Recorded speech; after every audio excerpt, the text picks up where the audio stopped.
I'm sure excited ang lahat at nagbubunyi at natutuwa. Sobrang proud sa tinanggap na award ni Kim Chiu na Most Outstanding Asian Star sa Seoul International Drama Awards 2024. Naging emosyonal nga ang aktres sa kanyang speech dito. Undeniable naman kasi ang kanyang husay sa pag-arte. Samantala, bukod sa mga fanay, di nawala ang pag-congratulate ng rumored jowa ni Kim na si Paolo Avellino. Kaya talagang kilig to the max na naman ang Kim Pao fans, di ba? Part of her speech, ano sinabi niya, Kuya Romel? Bongga, Diba? Ayan, yung Oo. sinabi. Alam mo, bagay na bagay din pala sa kanya talaga yung nakatalo. Ang ganda niya, no?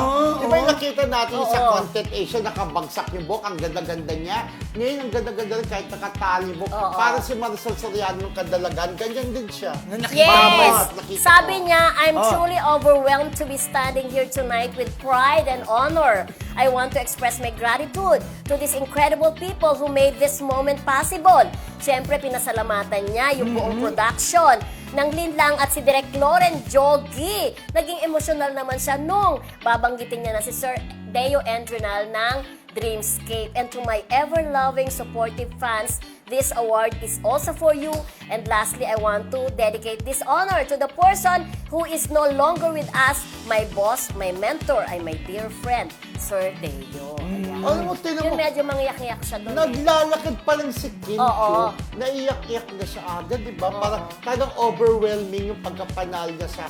Parang hindi siya makapaniwala. Oo, Ang ganda niya, no? Sinabi Ang ganda nga niya niya talaga. na parang hindi pa nung una, hindi pa nagsisink in sa kanya. Parang siyang Miss Universe dyan. Kaya ang ganda ng Oo. pagka-pink niya, di ba? Ang mga girl dito abot talaga dapat pink-pink. At binati siya ni Paolo Avellino nga, sabi nga niya, di ba kinuwento ni Kim dun sa interview niya kay MJ Felipe na binati siya from X to Instagram and then nag-chat sa kanya na nanonood siya ng live, naka-live streaming siya di ba?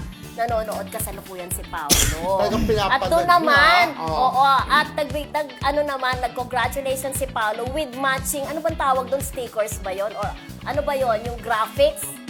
Yung parang may pumapalakpak na tatlong ay, oo. Graphics yata Oo. yun. Graphics, oh, kasi... Hindi, parang sabi ni tinawag ni Kim si Paolo na Papi. Papi. So, in-explain niya yon kung bakit Papi ang tinawag niya kay Paolo. It's because dun nga sa pinadalang tatlong aso na pumapalakpak. Ah, Di ba pag Papi. nagpapadala ka ng Oo. graphics, Pag parang kasi pang aso thank siya. you. Hindi, yung na pumapalakpak. O yung asi pumapalagpag, kaya nga papi. Hindi Di ba- siya aso. Eh ano? Basta pumapalak. Inuubo natin. Ano bang tawag doon? Emoji or graphics or Hindi, pero gumagalaw. Gumagalaw siya. Papi, Whatever, kung pero ano man ang kung tawag tawag niya dyan. papi, parang papi, parang Di ba pag love, nagpapadala tayo jowa. ng response, minsan heart lang. Tapos may gumagalaw na stickers, parang Eh, gano'n. ba't Graphics tinawag niya yata papi? yun. Baka Papi naman kasi- totoo yung papi si Hindi, papi kasi Paulo. yung tatlong dogs di ba? O, di dogs nga, sabi siya kanina, Dogs, sabi dogs mo, nga, hindi. di ba papi minsan ang Papi. tawag natin O, kasi kay dog? ang papi yung baby na Pero aso. isa sa mga naalala ko kasi sa papi, si Willie Rebellion. Ah, papi. Ang tawag Diba? papi Willie, di ba? Oo. Gifts ang tawag. Gifts. Oo, diyan, babati gifts. na tayo ngayon, ha? Yeah, Yung bati gifts and ang portion. tawag doon, bati and portion, di ba? Siyempre, congratulations doon sa bagong napanalunan, di ba? Congratulations. Yes, so proud of Kim, sabi ni Jean Magdaong Bell. Fit for international stage. Janet Candelario, ayon. Si Lola Chicadora Marcelita from UK.